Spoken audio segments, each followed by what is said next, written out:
because just in case there's a problem, right?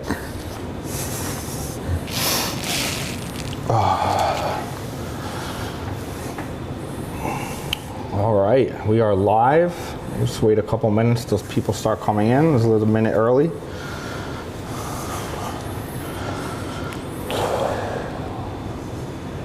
Throw some guns. Yeah. That was bad. So white. That was. Ooh, that would be like that.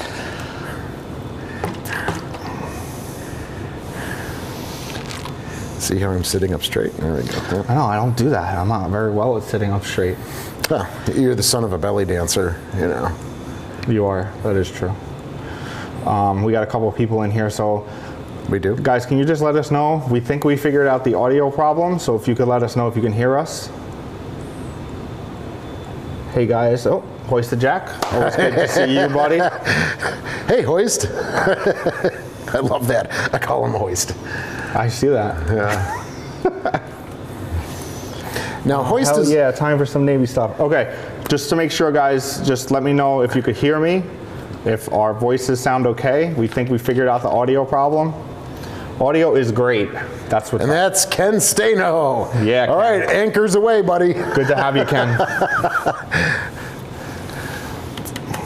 So, all right. Yeah, let's go. Hey, Hoist. Hoist. Yep. Yeah. Hoist says hi, and we got good. We're good. All right. So why don't we get started? Yeah, sure. You're wearing a. Is that a Pittsburgh Pirates cap tonight? Yeah, so my grandfather, he didn't play for the Pirates, but he did get invited to try out for them. Oh. And his parents said, no, you're not playing baseball. This was like in the 50s, so Sure. It wasn't when they were making lots and lots of money. So even though I am a Mets fan, I do rock this to honor my grandfather, who passed away a couple years ago. Oh, so. all right. Well, that's a great way of doing it. Yeah. Now, did they change their emblem? Like, it would be cool to get one, like, if he was on the team, like, from that time frame. You know? So they've had a couple of different designed hats. Like, they used to have, like, these old, like, train conductor looking hats where it was, like a circle with, like, a flat top. Oh, yeah, okay. And I don't think I could pull that off. So I just wear the one that they wear now on the field. Right, understood. They're all saying it sounds great, so okay, I'm cool. very happy we figured that out. Yeah, absolutely. That's great. Hi, everyone. Welcome to the third live session here for our 28 and 28 in February. And we're so happy to have you. And I really am thrilled that we've created this really tight base of fans. Yes, they're also fans of the Battleship New Jersey, which is awesome too. But, you know, they might get different. You know, you get different things with Ryan and from here, us and me at the Buffalo Naval Park. So thrilled that you guys see each other at 7 o'clock when he premieres, and then you see each other at 8 o'clock when we premiere here, and 7:15 on the weekends now. But we do have a little housekeeping regarding next week. Yes, so next week we will be on Tuesday, not Wednesday, so please mark that down now. Shane is going to Disney World on Wednesday. Oh, I'm going? Oh, I forgot, I'm going. My kids are stupid excited. My son, my 6-year-old, has had his suitcase packed since 3 weeks ago. Get out of here. 3 weeks ago he packed it, and anytime we need something out of it, he gets worried that we're gonna forget to bring it to Florida. Okay, so. Very good. Yeah, he must not know that there's stores also in Florida, because he's young. He's right? only 6, yeah. So. That's right. Okay, so yeah, so Tuesday of next week, we'll be doing it, and then he's going away, I think, on Wednesday. So if you guys can make it, understand. If you can't, because you're in this Wednesday thing with us now, you know, of course it will be up on YouTube and things like that. So we got a lot of comments, but it like the backdrop. Everyone's loving the sound. Everybody, and. Everybody loves the sound. That is great to hear. So I'm glad we could figure these lapel mics out. Ken says his father didn't play for the Pirates either. I bet a lot of grandfathers did not play for the Pirates. That's right. Although I will say, my most favorite museum, not naval related, but my most favorite museum is in Pittsburgh. The Pittsburgh History Center. If you've ever can get down there, if you go there, it is 7 floors of museum stuff, beautifully put together. They've got trains, they've got trolleys, they've got the sports memorabilia, they've got mannequins that are just to die for. They've got a beautiful archives and collection center on the 7th floor. It is 7 floors of awesome museumness. That's awesome. I'll have to, I'm hoping actually to get down to Pittsburgh this summer to catch a ball game. Yeah, so there you go. I'll have to check that out. It is the most beautiful history museum I've ever seen. By far. My favorite is kind of cliche. It's the Museum of Natural History in New York City. But growing up on Long Island, I mean, my parents took us there all the time. And then when I was old enough to go on my own, I continued to go. And it's really one of the museums that made me say, this is what I want to do as a career. Cool. So it's always good to have a favorite museum. Yeah. Please, if you have a favorite museum, put it in there and we'll probably kind of read them off. But you want to just jump right into it? This is going to be, we have a couple of things to talk about like we did last week with the Bethlehem Steel. But then it's just going to be a question time, anchors on submarines and things like that. So, but if you throw questions your way, I can kind of review what's been going on. If you have other questions from our 28 and 28 video that you didn't ask in the comment section or something, now's the time to talk about it. And why don't we start with that? How's the 28 and 28 going? Oh, good. Yeah, thank you, Stephen. The 28 and 28 is going pretty well. It's quite a stress to, we've had some close calls. We've uploaded at 5 o'clock or 6 o'clock for an 8 o'clock premiere. Someone edited in an airport lobby minutes before he was boarding. That's right. He was doing that when he went to Baltimore fairly recently for work. But yeah, I think it's good. I had to shift a little of the videos around. But for this coming week, Thursday, Friday, Saturday, it's a 3-part series on the Missile House, which I'm pretty excited about. That is such a big part of the USS Little Rock. And for most of her conversion was that aft superstructure for the Talos missile, the Talos missile system. There's 3 sections. All right, 3-part video, Thursday, Friday, and Saturday. Sunday I'll have a little fun one about the Croaker, and then we get into our final week, I think. So why don't we do have another editor who edits most of our videos now. Yes. She has been a blessing because she took over for me because I'm working on an exhibit and getting ready to start the encampments and the education programs. And when Shane wanted to do this 28 for 28, it was kind of perfect timing. She was like, hey guys, do you need any help? Yeah. And so huge shout out to Lauren McGuire. Lauren McGuire. Yes, thank you so very much. You've been wonderful. You've been patient. You've been, putting up with our foibles and, oh no, we need to change this. No, this. So, Lauren McGuire, I don't know, maybe your father's watching, but definite shout out to Lauren for all of her assistance. Has been great. Yeah. So I have some cool, exciting. Not news, but I'm going to a birthday party on Sunday. Great. For a World War II veteran. 99 years old. 99. 99. Yeah. So that means he would have been born 2020 or 1923. Yeah. And so he joined probably. Do you know when? I don't know, but you figure 41. It's probably 18 years old when he joined. 18. So it's going to be. It's quite the honor. I'll be going with our chairman of the board, Terry McGuire, which is Lauren's father. Yes. So I'm looking forward to that. Working in the industry that we do, we get to go to experience a lot of things that we normally wouldn't. And these are like the little things that kind of make the job a little bit more fun. Yeah. Getting to experience these things with people. So I'm very excited. That's going to be pretty awesome. Great. Yeah. Yeah, you could mingle with the family. If he's probably going to be pretty swamped with people, but that's where you meet the family. You get some stories that he's passed down, if he's passed down many, and just to meet him is an absolute honor. Yeah. We did have a gentleman here, World War II vet, who was 104 years old, and he recently passed in 2021. But it was an honor to meet him. We have Dr. Long here. He's 95. It's a staple of the naval absolutely. Part. So, we want to get into our topic? Go ahead. Or you want to? Yeah, go. Yeah, we're good. All right. So yesterday, when I was thinking about what we're going to do as far as a topic tonight, now we kind of like the free movement of the show. But I think also it's nice to throw a little bit of static information out there. So I went to a website on this day. It was after midnight, so I made sure it was for today. On this day in American history, and I came across a birthday of a woman. Her name was Anna Mae Violet Hayes. She was a brigadier general. She was born February 16th, 1920. So she would have been 102 today. Oh. So wow. She did pass away in 2018. Wow. So, you know, she was 90s. definitely in her late 90s. Yeah. So she was the 13th Chief of Staff of the United States Army Nurse Corps. But the connection that we have that made it special for us to bring her up tonight is she was born here in Buffalo, New York. Yeah, cool. It's always nice to come across people in Buffalo. So she was the first she was the first female brigadier general. Yeah. So she was the first woman in the United States Armed Forces to be promoted to a general officer rank. Yes. She was. In 1945, she was promoted to first lieutenant. So brigadier general was where she ended her career. She was 1970. She was promoted, and then she retired in 1971. Few facts: she joined the Army Nurse Corps, was sent to India in January '43, serving with the 20th Field Hospital. After graduating from Nursing Service Administration course at Fort Sam Houston, which is in Texas, she was appointed head nurse at the Walter Reed Hospital in Washington, D.C. Very nice. A huge thing.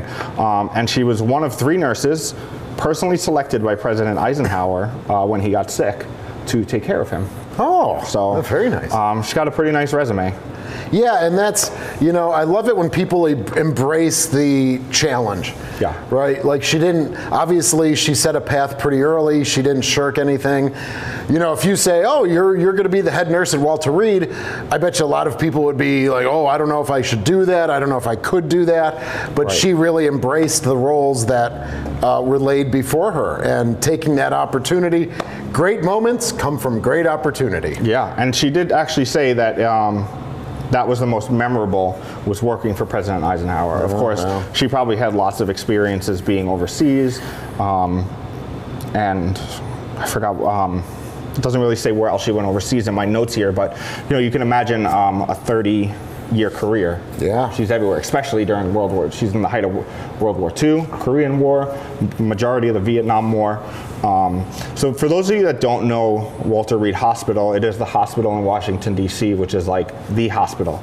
Right. Anytime you hear that a president is going to get surgery done or they get sick, I believe when Donald Trump had COVID, he was taken to Walter Reed Hospital. So this is like a big deal. You're taking care of the president of the United States of America.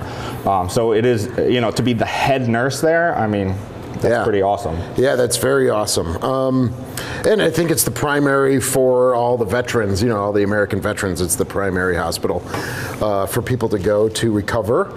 And so Brigadier General, so she was a 1-star general. Yeah. She was a 1-star flag officer. It's a big deal. So she retired in 1971, and the Army, so she, Ken did ask what branch she was in. So she was in the Army, Ken. The Army and the Armed Services didn't integrate genders until 1978. Really? Yeah. Integrate gender? Yes, that's correct. The Women's Army Corps disbanded in 1978, which is when they integrated gender. Wow, I didn't know. So to think that she became this high rank is kind of a big deal. Before, I mean, the genders weren't even integrated at that point. Okay. Which is, so if you're familiar with the WACS was the Women's Army Corps. They started out as the Women's Army Auxiliary Corps until 1943. And then that's when they dropped auxiliary. So while they were auxiliary, they served alongside the Army. And then when they dropped auxiliary, they became members of the Army. Got it.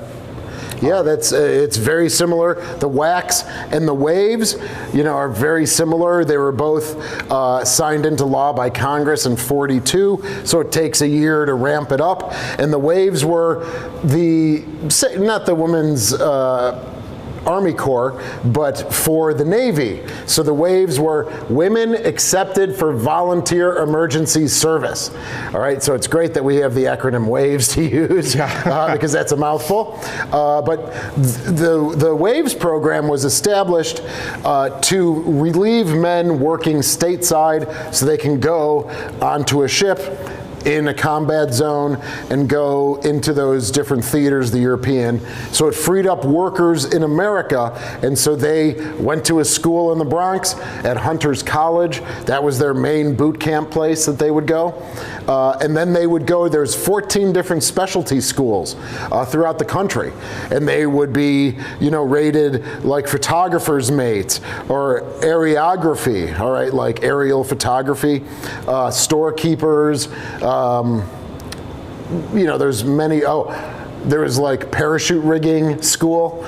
All right, so they would do like parachutes, put them together, and so there was about 86,000 women who eventually ended up in the WAVES program. And I'm proud to say that we have about 3 or 4 scrapbooks from women in the WAVES, which is really great for our collection. And there was 74 African American women that were in the WAVES program too. So during World War II, I believe there was only 4 African American women in the Navy during just World War II. Okay.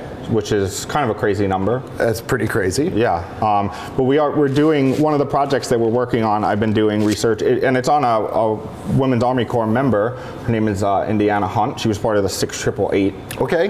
Which is the postal battalion during World War II. But I was going through some footage of old footage of war propaganda stuff, and they have a film where they're trying to get women to sign up for the WAC, and. So they highlight the 6888? No, they don't. This is It was made in 43. The WAC was in 44, late 44, early 45. Sorry, the 6888 was in late 44, early 45. But they had said something that you said about, the woman's role in the Navy to allow them to go onto the ships, and similar in for the Women's Army Corps, the video promoted let's get those men on the battlefield, and you can come in and do the things that they don't have the time to do. A little sexist, but it was the 40s, so.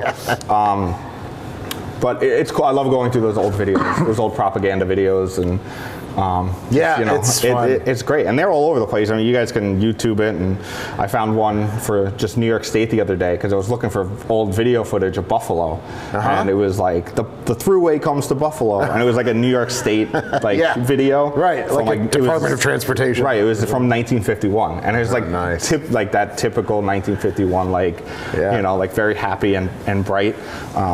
Some of those videos are just cool, and it's cool looking at old videos of Buffalo. Of course it is. Of course it is. I mean, that was, again, my old job. I did all of that. I was in the photograph collection, films. It was fabulous looking at old maps. But Periscope Films, everyone, they have a channel on YouTube, Periscope Films. They must be the owners of all the old newsreel footage. There's what is it, Sergeant Snafu? I can't remember. Private Snafu, probably. That was done by the Walt Disney Corporation with propaganda cartoons during World War II. So Periscope Films is a great resource, and there's a lot to learn on their channel, and also a lot to learn on the History X channel with Ken Stano. And Ken is here with us today. If you haven't checked out History X channel, it's fabulous. He's doing this, 444-day look at the PBY Catalinas, and he's been visiting different air bases and things like that. So he's got a great channel, History X it's called, and he's based out of Minnesota. So thank you. Yeah. Actually, Ken just brought up, he's talking about a book called Code Girls. Now, I haven't read it, but I am familiar with the book. It's about women who contributed in World War II. Oh. And I believe it was they were code breakers. Code Girls. It's called Code Girls, and correct me if I'm wrong, Ken, I do apologize, but I'm pretty sure that is the book that I am thinking about. So there's a lot of information, and for a long time, people didn't talk about women's roles in the military, so we're getting a lot of books, a lot of information out now, which is great, because just talking about the postal battalion, their motto was "No male, low morale." So this mail was backed up in England and in France trying to get home to the United States, and it didn't. It was just sitting. I mean, you should see some of the pictures. It's just like to the rafters of mail bags. Those warehouses. And Charity Adams, who was a WAC, Women's Army Corps, they're just called WACs.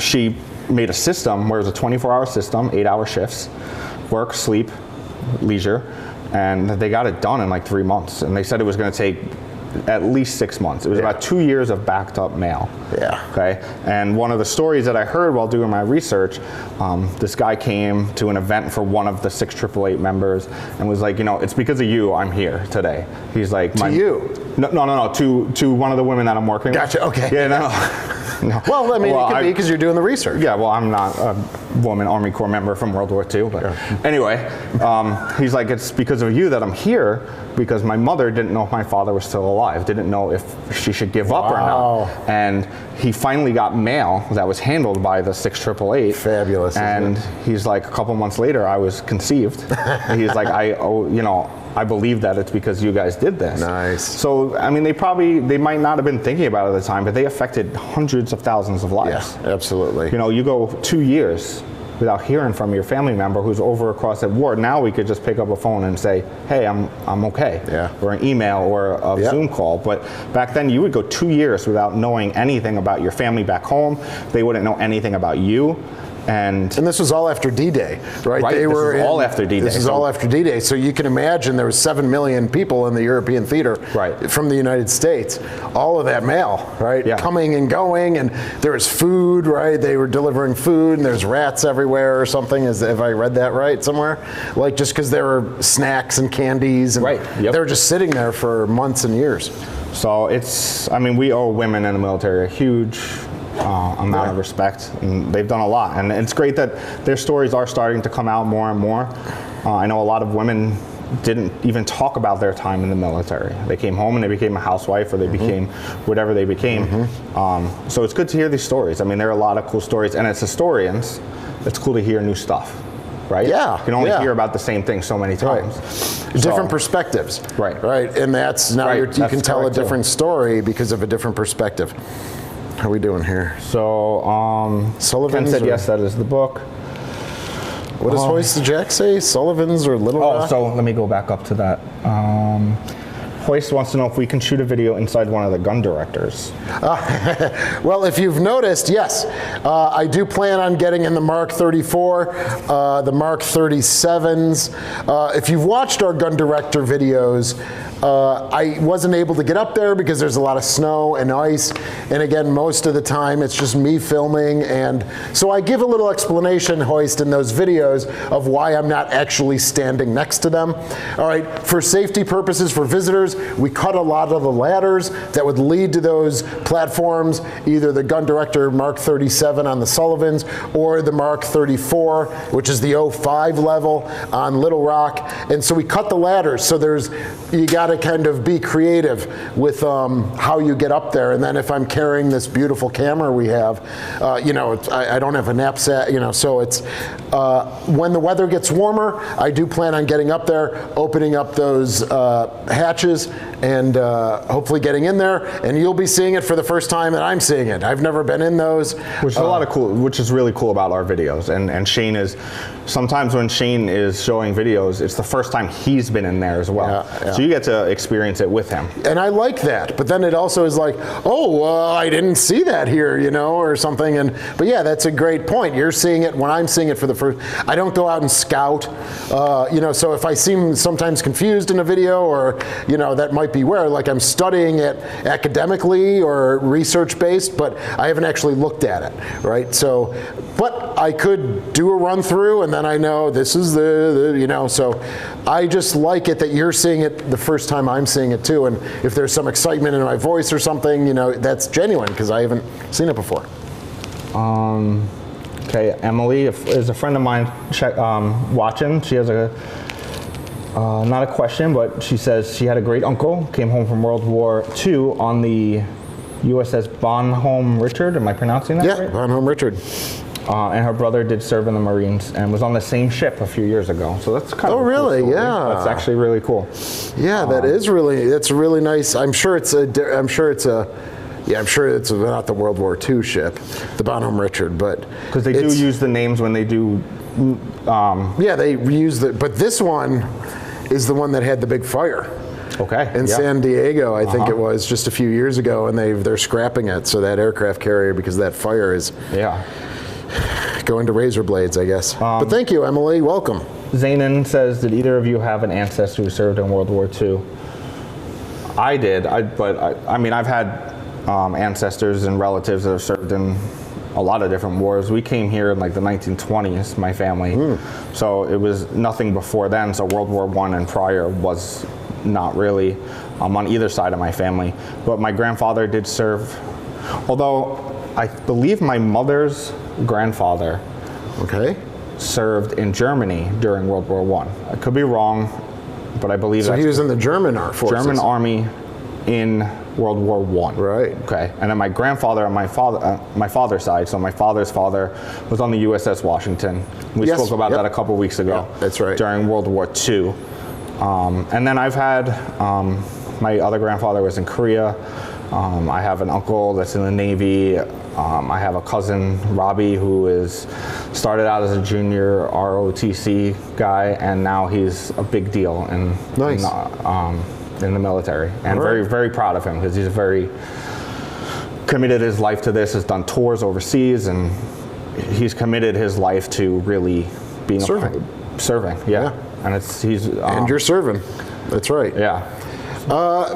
For me, my step-grandfather, all right, that's the technical, of course I just kind of considered him my grandfather, but my stepmother's father was a colonel in the European theater, was in Germany, had those trophies that a lot of them had, the Nazi armband, he had a weapon or two.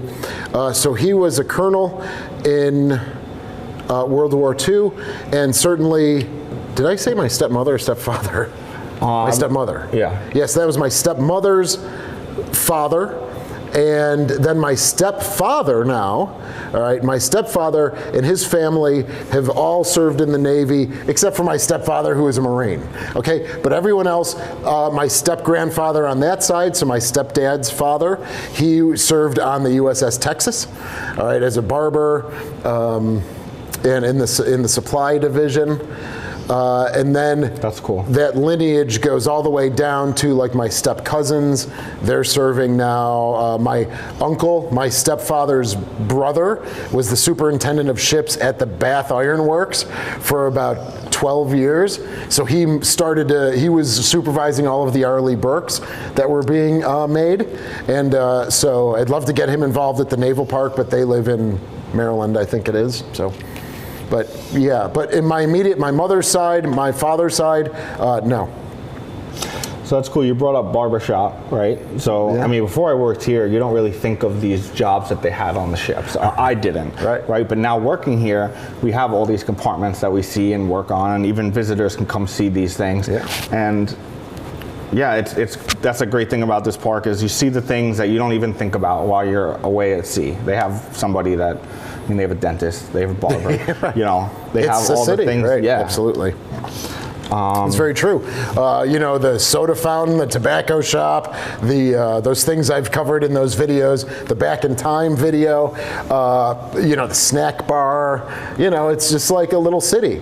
If you go to college, there's all of those things at a college too, so it's, it's, now it's just preserving them and bringing them back is an important thing. But we can't forget to talk about the curator and the ticket sale, like all that stuff for Friday being released, right? Yeah. Okay, good. Sorry, everybody. A little sidebar there. I should have covered the microphone. Shane just had a thought. You remember we got to talk about something. Let's see here. Well, it's better to have two brains than one. It is. What's the creepiest place in each ship there? That's from Ken. Hi, Ken. The creepiest place. Well, you're going to see it when you come up for your dirty's job. But I think, Shaft Alley on the Little Rock is pretty creepy. It's not a space you can stand up full height in. So you're crawling along, you know, not crawling, but you're crouching along. It's pretty tight, and I don't mind tight spaces, right? But that gets pretty tight.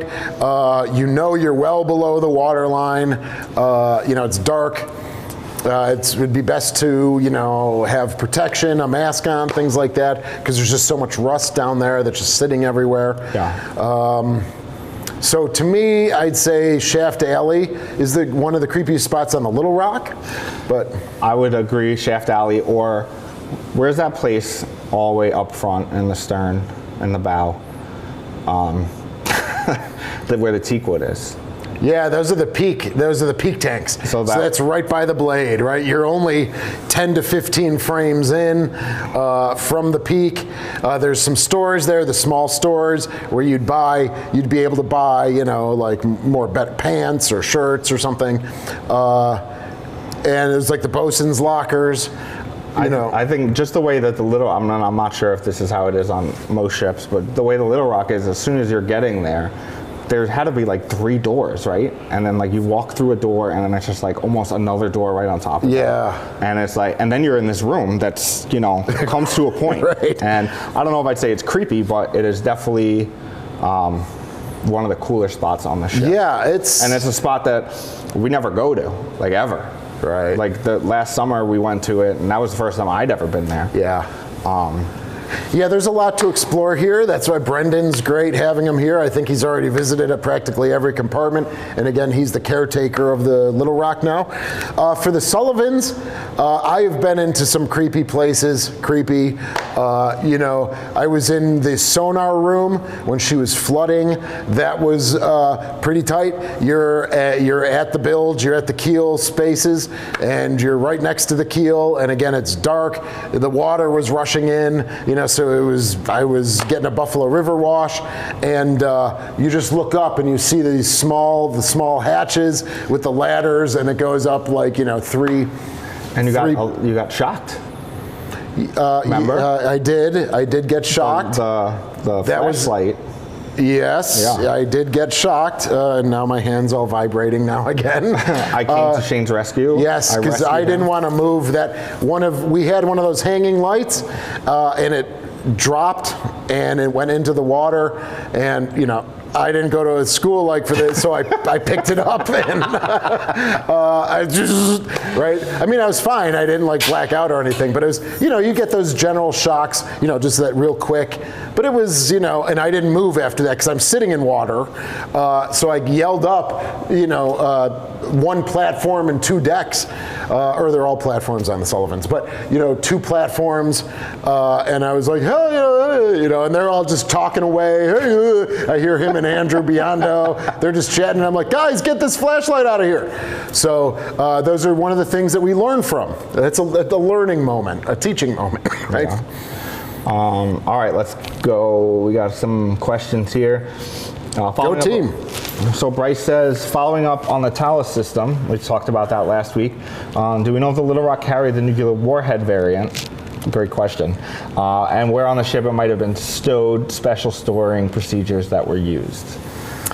Well, you will see that. That's Bryce? Yeah. All right, Bryce, you will see that on Saturday, because I'm going to do the wing and fin assembly, and I'm going to do the testing areas, and a part of that will be showing you a schematic of the warhead stowage and the lockers down there. So they did carry nuclear warheads on board that could be added to the Talos missile.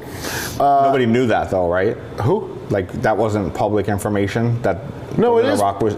Now it is, but then, right? Oh yeah, probably people not. Did not know yeah. that Little Rock was carrying nuclear warheads. Yes. So they had 8 to 10 on board, from what I've been told.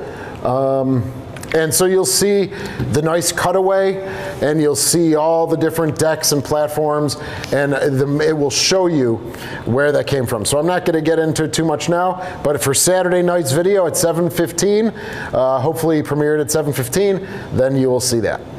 All right, Laura wants to know, what about libraries or bookstores? Did they have those on ships?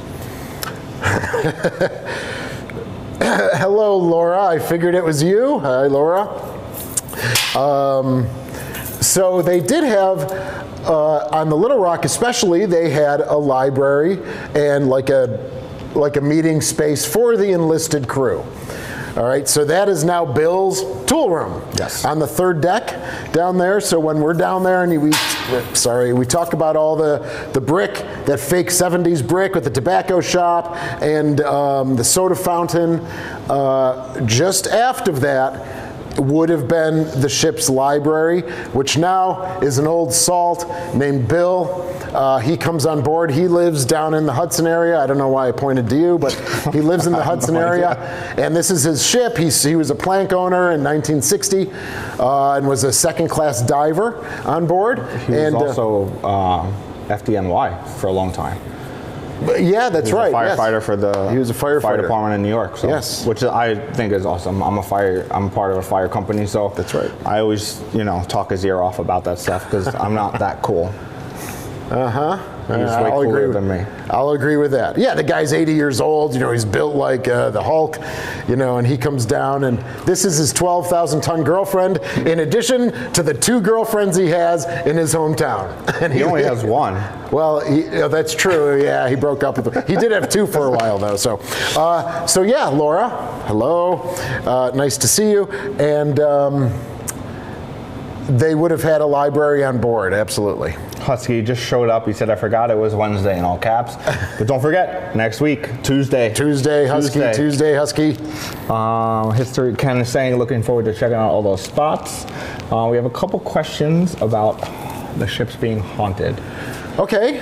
So one says, are all the ships there haunted? That's from Walkinshaw. Hey, Walkinshaw, I'm not familiar with your name, so thank you for joining us. Yeah, let us know where you're from, too. Yeah, you could let us know where you're from.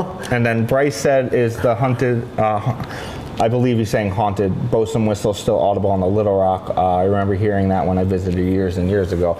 It says hunted, though, but I think that's probably haunted. Haunted, yeah. You know what? I don't know that story right off the bat. I've never heard of this haunted bosun whistle. I think, again, it's so interesting here that I think it really depends on whether or not you believe. Right. And then there's even some people that will say, if you don't believe, the spirits are just going to try harder. All right, so I've heard that before. I have had one instance. Now, I've slept on board the Little Rock probably in my career here 32 times, something like that. And I'm never experiencing anything that says that is a spirit. All right, I've never experienced that. Of course, that one time Bill popped out in the middle of the night. With the Broadway at Night video, if you saw that, you can watch that, the Broadway at Night, and you'll meet Bill, the guy from the Hudson Valley, the FDNY fireman for most of his career. He's in that video. He's just getting out of the shower. That was fun. He was clothed. Yeah, he was clothed. So I have had one experience where I heard a door shut, and I was in the Admiral's quarters, and it was so convincing that I had said, I called out, and I said, if anyone's looking for Shane, I'm in Admiral's quarters. And then I didn't hear anything. And so I got on the talkie-walkie, and I said, is anyone currently on the Little Rock? And everyone said, no, we're on the Sullivans right now. So I was the only person on board the Little Rock, and a door shut. And I heard it loud enough and clearly enough to where I thought it was someone walking down the passageway. So I said, if anyone needs Shane, I'm in the Admiral's quarters. There was also another instance the night after our ship and shore. I stayed on board too. And was it you or was it Bill? Somebody said it sounded like little kids were running on the deck. Oh, really? No. Maybe that was Bill that said it. I have also never really experienced anything here. I am also not a believer, so I'm sorry. Yeah, I mean, I guess it's, what you experience, and I'm the type of person that believes there's a scientific reason for everything. Yeah. But I could be totally wrong. I mean, No, I understand. I just haven't seen something that says there is no other explanation. Right. Like if it's windy, like sure, sometimes when it's, the Little Rock, the Sullivans, they certainly move. If there's a door open, it will shut. There's wind that blows through the ship if we have all the watertight doors open, and then so you get that air pressure change. It swings open, it swings shut. It's fun though. It's a fun idea to think about these things. You know, it is. If anything is going to be haunted, why not our Navy ship? Yes, you know what I mean? absolutely. And somebody brought up, Bryce brought up that Ghost Hunters did a. Yes, they did. Episode, and they did do an episode here, and they did both the Little Rock and the Sullivans. Is that correct? Yeah, I think, and they talked to some of our. That was a while ago, so some of the staff that's not here anymore. John Branding was on the episode, right? Yeah, I think, and Eddie Kirkwood, who sees in the mess decks on the Sullivans, there was a bloodied face that he sees right by the scuttlebutt or the water fountain, and he might talk about that too. So again, it's. You know, if you tend to believe in that, every little thing that you hear, and you will hear a lot of stuff, every little thing could mean a spirit on board. Again, there were a few deaths on board. The one death, if you watch the video on the Sullivans, he was off the ship at the time on trash detail. But certainly there were 3 or 4 people that perished on the Little Rock. So. You know, it doesn't matter. You know, where I get kind of spiritual is I say good morning to the ships every morning, and I say hello to the 5 Sullivan brothers, and you know, and if there are spirits, they know that we're trying to keep the stories alive. So I've never seen anything malevolent or felt anything malevolent. So Walkinshaw, we asked where he was from. He said he's been watching us for a few months. Oh, nice. And he loves our vlogs. Nice. And that's what this is? A vlog? Yeah, this is a vlog, yeah. a video blog, or I guess all the videos could be vlogs. Okay, really. no, they're great. And he's from Sydney, Australia. Oh my God, awesome. So I'm not sure, what time is it there right now? I am thrilled. It's cool. Somebody from Germany, somebody from Australia. Yeah. We appreciate people from wherever they are. Oh my God, that is so cool. It's exciting for us because we get to learn a little bit. Zaynan was talking to us last week about different, you know, things that they did in Germany, comparing them to what we do here. So that's really cool that we can learn that with you guys. I mean, that's something that we're lucky enough to have viewers like you guys. Yeah, and we love viewers like you. It's made possible by viewers and supporters. Yeah, and I mean, I love that because USS Croker docked here. She was home ported in Fremantle 4 times during World War II. So if you, and actually it's funny because I talk a little bit about Australia. If you watch the Sick Bay episode of the Croker, I say that there were some, sorry guys, I'll just move my keys totally off, that their first time that they were home ported in Fremantle, that war patrol, there was 1 case of gonorrhea and 5 cases of urethritis, which is also an STD. So I say, well, they're in Australia, man. It's not like they're in Midway or Pearl Harbor. We just got him to join our channel. Now you're talking about how Australians are dirty. Man, come on. Oh yeah, no, of course I don't mean that, but you know, certainly it was a fun story. Actually, just awesome. Thank you so much. Finished watching. I was telling you about this. It's on HBO Max here, but it's an Australian TV show. I'm not sure what channel it's on there, but it's a comedian woman. Her name Sarah something. I don't know. It's called Frayed. So I just recently finished watching that. Oh, cool. Which is, I love watching things from other countries. Yeah. As long as they're not boring, which sometimes they can be. But now who's putting Australia down? BBC Channel 4. Thank you. Yeah. What else we got? 12:41 in the afternoon there.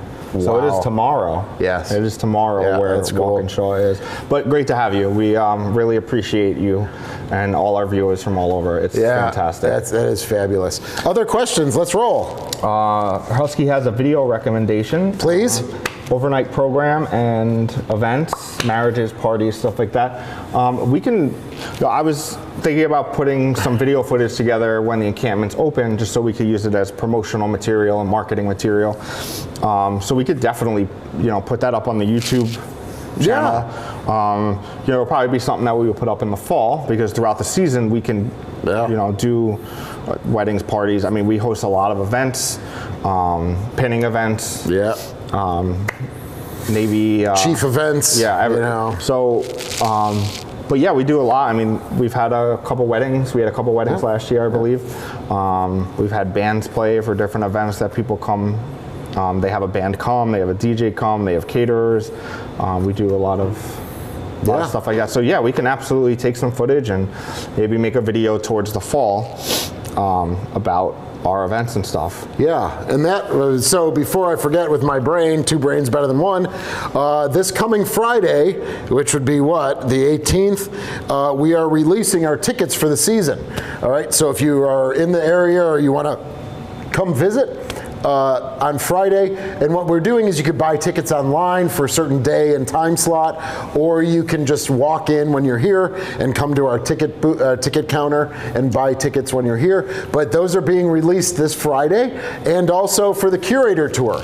All right, so I'm doing 12 curator tours this season, and so this Friday we'll give you the schedule, $50 a ticket, and probably about 2.5 hours worth of time, and I'm revamping it from last year. Last year was kind of a trial run. We got great support. That's where we met Brendan, and he got involved. That's where I met Brian, and he was the Step Forwards and the CIC and the gun plot on Little Rock. So people come, then they want to get involved and do more things and be involved with the ships themselves. So all of our schedules and our tickets and our curator tours will be going on sale this Friday on our website.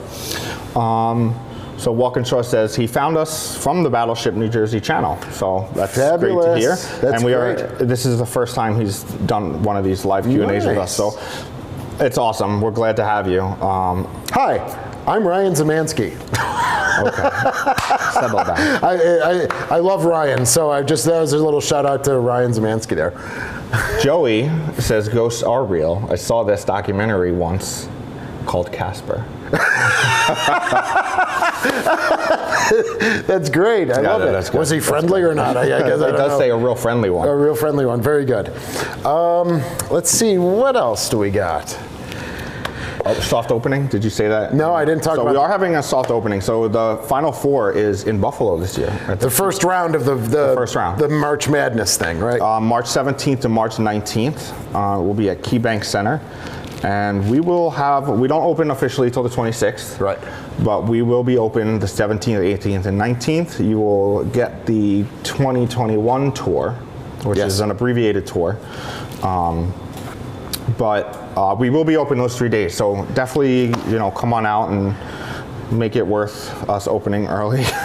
I mean, if you're in the area and you don't want to wait until the weather gets great, so it is. Yeah, we are doing a soft opening. March Madness, the first round. So there'll be 8 teams here, I think, and it's literally. I'm looking at the building right now. So there'll be a lot of people down here for that, and so we were contacted by our visitors bureau, and we decided to open. So when the people, they've had enough drinking and food, they can come work off some of that energy on some of our ladders. Yeah, so it should be noted, I did say it will be abbreviated, but that's only for that weekend. So do you want to talk about the tour route for next year? Or for this year? Yeah. Right, so for pre-COVID, we had a lot of people that, were saying, I want to see the bridge, I want to see the flag bridge, I want to see the 04 level, the 05 level on Little Rock. And we just couldn't do it. We didn't have the staff, we didn't have the eyes, we didn't have the ability to clean all of those spaces because we lost a lot of staff during COVID. So we are now going back to that full tour route, except for the Sullivans. The Sullivans will be the same as last year. I'm going to add a little bit more so people can walk through look at IC and gun plot, all right, and then they come right back up another ladder, which leads right into the memorial compartment for the 5 brothers. So that's a little addition. You'll go down the ladder, walk about 15 feet, but at least you'll be able to see the gun plot computer and the stable element through the hatch there, through the door. And but for the Little Rock, everything's going to be open. The outside, the 04 level, the observation, the boat deck. You'll be walking around the stacks and all of that stuff. And the croaker's the croaker. So yeah. That is good news for us for this year. And it's like any museum or cultural institution. There are times where certain things are closed, and we're lucky enough to have part of the Sullivans still open. Yeah. A lot of times. Now, I remember back in, we're talking probably 12, 14 years ago, the Museum of American History at the Smithsonian was shut down for 2 years. Just the whole museum was shut down, and they moved some of the exhibits over to the Aerospace Museum. So, it's not abnormal for museums and places like us to have to shut down exhibits or artifacts and viewings here and there. But we are lucky enough that we can still offer a big portion of the Sullivans while we are working on it. And I mean, the reason we are working on it is because we want her to be around in 20 years, you know? So we want you guys to be able to come back and take your kids and your grandkids, and they'll be able to do it too. I mean, I have people that come on, they're like, I remember when I was a kid, I slept on this ship. And now they have kids that can sleep on the ship. So we want to be able to keep that around for you guys. So just bear with us while we're working on the Sullivans. But like Shane said, you know, you'll have some of the areas available still. Yeah. Other things? What else do we have to talk about? Any other housekeeping things? Housekeeping? I don't think so.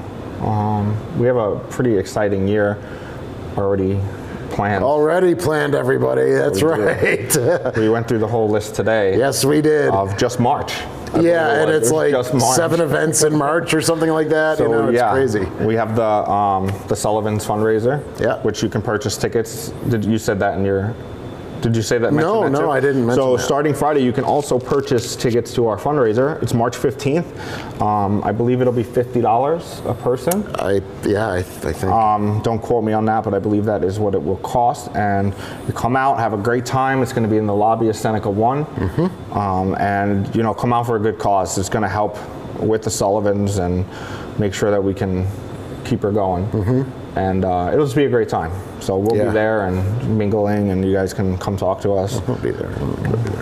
And then, so then we have the soft opening. Our hard opening is March 26th. So we're right around the corner, guys. There's a lot to do still, everybody. So much to do. And it was like November comes, and we're just like, all right, we got some breathing room. And now it's like the middle of February. We're opening in 4 weeks. I know. You're right. We have talked about staying open over the winter, you know, doing an abbreviated thing, but that's something I'm very big on that, right? There's downtown Buffalo in the wintertime is not a ghost town anymore. There's people walking around, there's ice bikes, there's ice skating, there's other things down here in the Canal Side area, and so I think we need to embrace that. But Southern Tier just opened. There's a Southern Tier restaurant, pizza plant just opened. You have Pearl Street, which is a mainstay. There is so much to do here in the winter. There's hotels right around here and everything. There's hotels all over. I mean, Buffalo, we could probably pull off a winter, but then we'd have no time to plan for the next season. But that's the point. No off-season project list, right? Because we're right open. All right. What else is going on here? So, are there any questions about the prior 28 and 28 videos? You know, in that series, you know, please feel free to have ask comments. We kind of keep this free flowing and free form, but we also don't want to bore you guys. So if there are any questions, you know, we could sit here and have 7 subjects that we're going to cover, but we like it to be interactive like this, and we love that fact that you guys are doing this. So and we have to talk about giveaways, stuff like that. Oh yeah. We're good. We'll do that in a second. We do have some time, and then, you know, we talked about also having maybe a guest on one of these later ones if you can pull that off. But all right, you go ahead and explain that. I'm going to read the questions. So you do like the giveaway. Oh yeah, idea. Okay, so there's been some suggestions. We have not done this before.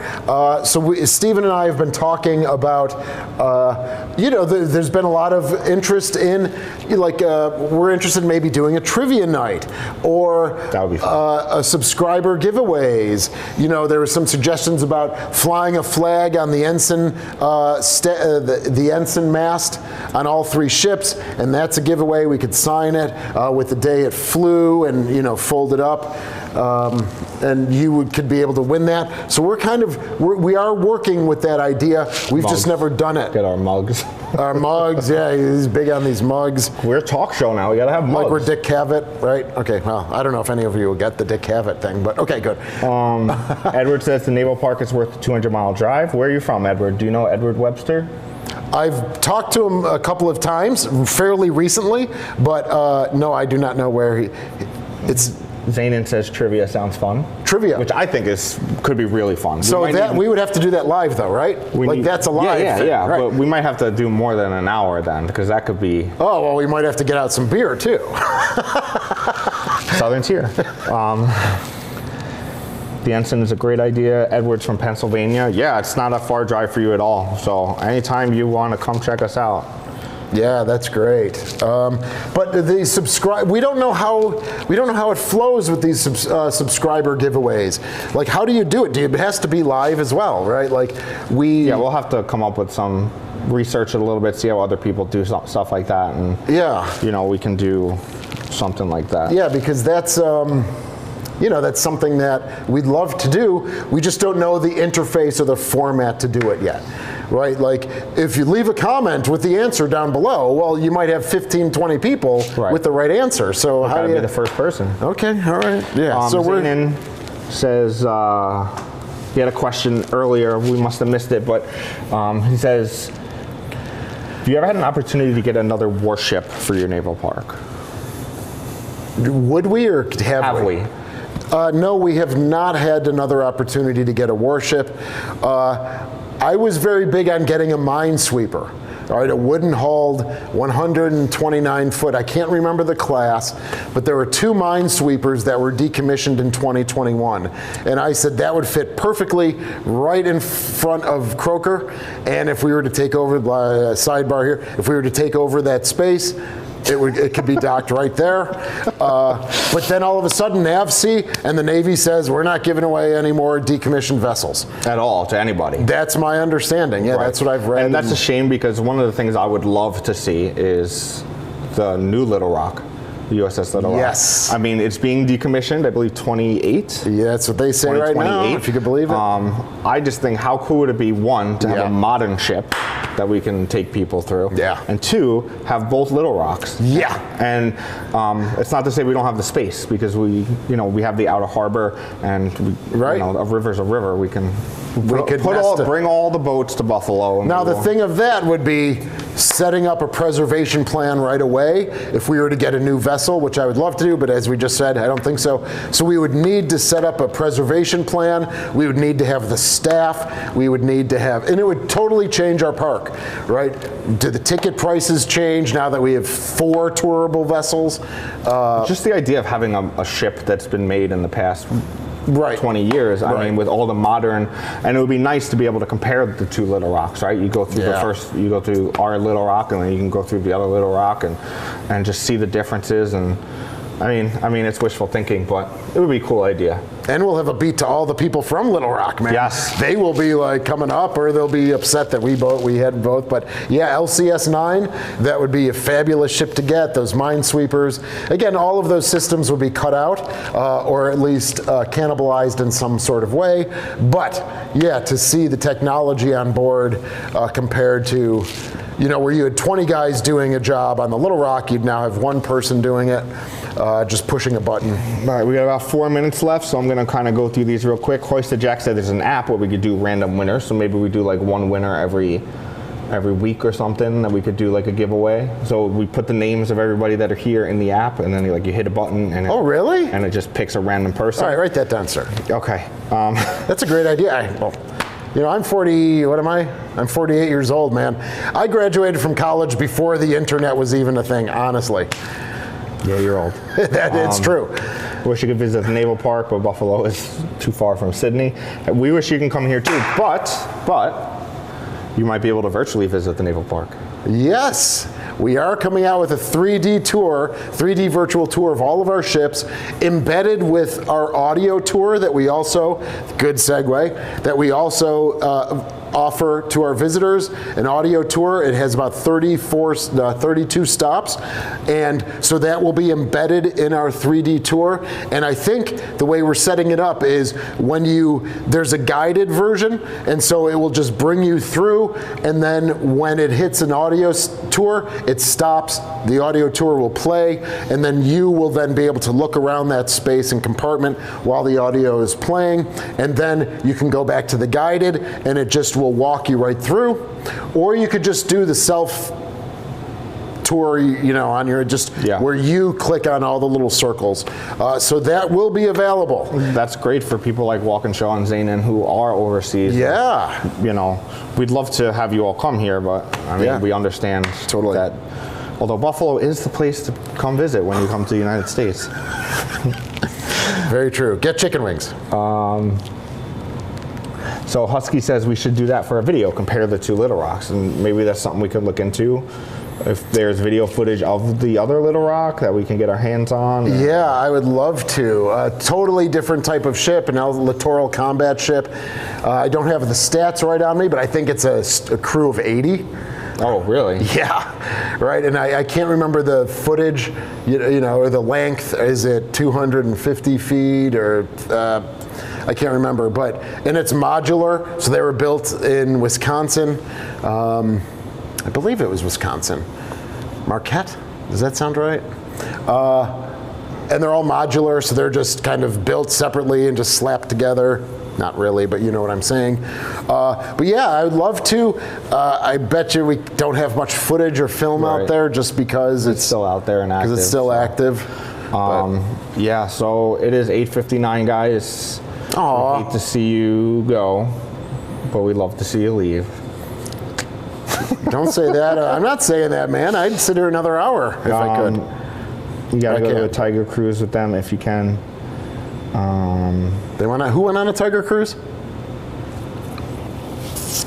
That's like family. That's Hoist. So he did go on a Tiger Cruise? It says you gotta go on a Tiger Cruise with them if you can. Yes, absolutely. For family and things like that. That's a Tiger Cruise. So Walk and Shaw is looking forward to the virtual tour. Excellent, and that will be on our website when it's released. We're looking, hopefully in May at some point, to release it all. What else do we have to cover real quick, Kenny? I don't think so. Okay. I'm good. Well, he's good. I'd love to stay longer. You guys want another like 10 minutes? Let us know if you want another 10 Well, no, I'm minutes. not going to set your schedule, sir. I don't. We know how we are with that. I did get in trouble last week because my son was watching. Yeah, you never. And I never said goodnight to him. So say it now. Cash, I apologize. Go to sleep. Yeah, go to sleep. Get ready for Disney. Go on one with little. You guys go, not me. Are you sure, Hoist? You don't want to go too? Yeah, I'll see about a Tiger Cruise. Wait, what? What about comparing the Sullivans? That's true too. I mean, there are two Sullivan ships. Yes. You know what? I'm going to talk to Kelly Sullivan about that. I think about that when I think of DDG 68. I say, we got to get down there with Kelly Sullivan when she's visiting her ship. And I would love to do that. I want to get on one of those destroyers so badly. Yeah. It is an unbelievable urge for me. Or get the Sullivans. That would be, instead of the Little Rock, get DDG 68 when she gets decommissioned. Right? Yeah. Okay, he's not paying attention. I'm reading the question so I'm ahead of time. Yeah, good. I'm ready for you. Let's roll. I'm ready next. I want to win an anchor or maybe a gun mount. We can give him the anchor of the. Who's that? The croaker. Who is that? Who says that? Ken. Ken? Yeah. Okay, we'll give you the anchor off the croaker, Ken. We'll give you Mount 53 off the Sullivans, which we don't have. So there you go. Dirtiest jobs, sir. You are coming to do dirtiest jobs. Yeah. Yeah. Okay, good. I really appreciate you guys doing this. It's crazy how fast that hour goes, huh? It is absolutely crazy. We hope you enjoy. I know you turn into Ryan Zemansky at 7 usually, and then you come here at 8. So it's good, and I hope you're getting good information. We're all doing 20 different things, so we talk about this like the day of. What do you want to talk about? And so we came up, Stephen came up with the wax and the waves, so we were able to talk about that. But we do want to give you good information. This isn't just, the Mike and Mike show or something here. So, I mean, it can be if you want to talk about sports. No. I meant to give a shout out to Jim Daly because he's the one that's doing the 3D virtual, so I wanted to. Is he on? No, I'm just kidding. Okay. You never know. He could be on. He might be on here judging us right now. Yeah, very true. Jim Daly and the company SightView is the one doing our 3D. He spent the night on board a few nights. Just the Little Rock, he took 1,200, 3D60 photographs. That data it blew out one of his iPads. He had to buy a new iPad, a 2 gig or 5 gig iPad or something like that. So, Jim Daly's been great. Stuff. Yeah, it's really cool. And you're going to enjoy it because embedding with the audio tour, it just takes it to that next layer. There might be other videos popping up of Steven, talking about encampments, things like that. So. Now they're arguing and giving us ideas for giveaways. Giving away the whole ship, according to these guys. Oh man, these giveaways sound epic. Yeah. Okay, so yeah, we are going to. I love that app. Steven's going to have to research thank you for that. And we'll see if we can give something away, even if it's like I don't know, a hat or something. Yeah, we'll give something away. Game worn. We're going to do a game worn hat. Game worn hat. So I'm going to wear a hat in the video. We have a hat that Josh Allen wore here, and he signed it. We don't. We do. No, we don't. He needs to be traded, by the way. As I always say. I'm kidding. There you go. Okay, so what I'll do is I'll wear a game-worn hat, and I'll go into a very dirty area. It will get all gloopy and glommy, and then will be one of the first giveaways. How about that? All right. Bryce says, careful, you'll get one of those. They were all arguing. They're like, I want a torpedo. And then Ken was like, no, I want a torpedo.